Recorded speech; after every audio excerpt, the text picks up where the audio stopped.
Hallelujah, praise the Lord. எல்லாரும் எப்படி இருக்கிறீங்க? நீங்கள் எல்லோரும் கர்த்தருக்குள் நலமாக சுகமாக இருக்க விரும்புகிறேன். கர்த்தர் உங்களை ஆசீர்வதிப்பாராக. இன்று நாள் மெய்ப்பனின் சத்தம் ஒரு மிஷனரி குறித்து பார்க்கலாம். அவர் பார்த்தீங்கன்னா நல்ல ஒரு ஆத்ம பாரம் கொண்டவர். சின்ன தேசத்துக்கு போன ஒரு மிஷனரி. சின்ன தேசத்தில் ஏறக்குறைய 1800 வரையிலையும் 19ஆம் நூற்றாண்டு அந்த துவக்கத்தின் வரையிலையும் எந்த சுவிசேஷரையும் சரியாக அனுமதிக்கலை. கிறிஸ்துவ அறிவிக்கக்கூடிய யாரையும் அனுமதிக்கலை. அந்த காலகட்டங்களில் கிழக்கிந்திய கம்பெனி தான், ஈஸ்ட் இந்தியா கம்பெனி தான், ஆங்கிலேயர்கள் தான் இங்கே அதை ஆண்டு வந்தாங்க சைனாவை. அவங்களும் சுவிசேஷத்தை அறிவிக்கிறதுக்கு விருப்பம் இல்லை, அவங்களுக்கும் அதை அவங்க விரும்பவும் இல்லை. இப்படி இருக்கும்போது ராபர்ட் மாரிசன் அப்படிங்கிற ஒருவர் மிகுந்த பாரம் கொண்டவராக எப்படியாயும் சைனாவுக்கு சுவிசேஷத்தை கொண்டு போனாங்கிறத முடிவு பண்ணார். அப்படி இருக்கும்போது ஒரு வியாபாரியை போல் அவர் சும்மா பிஸ்னஸ் பண்ணுற மாதிரி உள்ளே ஜாயின் பண்ணி உள்ளே எப்படியோ சைனா உள்ளே போயிட்டார்.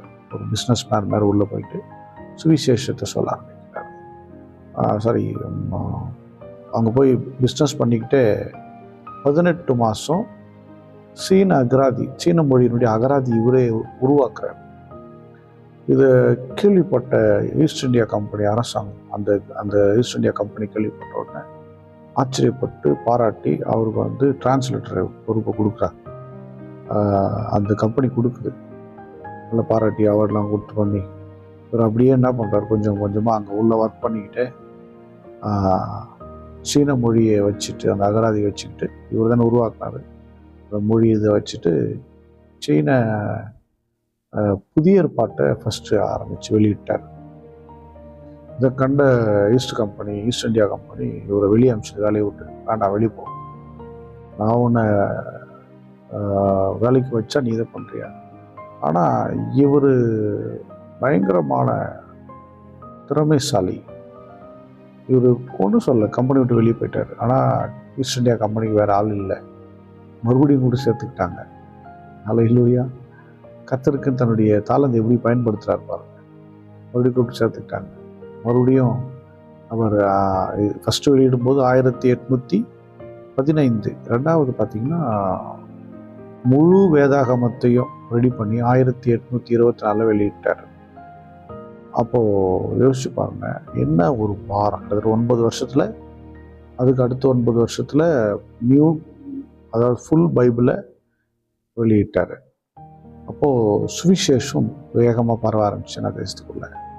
அதில் பார்த்தீங்கன்னா அந்த சைனா பெண்கள் மத்தியில் ஊழியத்தை ஸ்டார்ட் பண்ணுறாங்க. ஊழியம் நல்லபடியாக நடக்குது.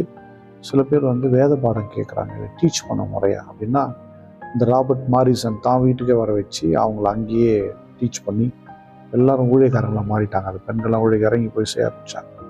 25 வருடம் கடினமாக சைனா தேசத்தில் உழைச்சார். அங்கே அந்த மக்களுக்கு எப்படி இங்கே ஒரு சீகன் பால், அதே போல் சைனா மக்களுக்கு ஒரு ராபர்ட் மாரிசன் பொக்கிஷமாக அவங்களுக்கு சீன மொழியை அவங்களுக்கு கொடுத்தாங்க. கர்த்தாவே, இப்படிப்பட்ட ஒரு காரியத்தை கர்த்தருக்காக செய்திருக்கோம். நம்ம எல்லாரும் ஸ்தோத்திரம் பண்ணுவோம். ஸ்தோத்திரம். ராபர்ட் மாரிசன் மிக சிறந்த அர்ப்பணிப்பான ஒரு பணி. வேதாகமத்தை முழுவதுமாக டிரான்ஸ்லேட் பண்ணி கொடுத்துருக்காங்க. இதற்காக ஸ்தோத்திரம். அவர் வம்சம் நினைக்கப்படுவதாக ஸ்தோத்திரம். அன்பின் பிதாவை உம்மை ஸ்தோத்திரிக்கிறோம். நாங்களும் நாம் வாழ்கிற நாட்களில் இன்னும் எத்தனையோ மொழிக்கு வேதம் போலமா அந்த ஒரு வேதம் அந்த மக்களுக்கு போய் சென்றடையணும். சுவிசேஷம் போய் சென்றடையணும்.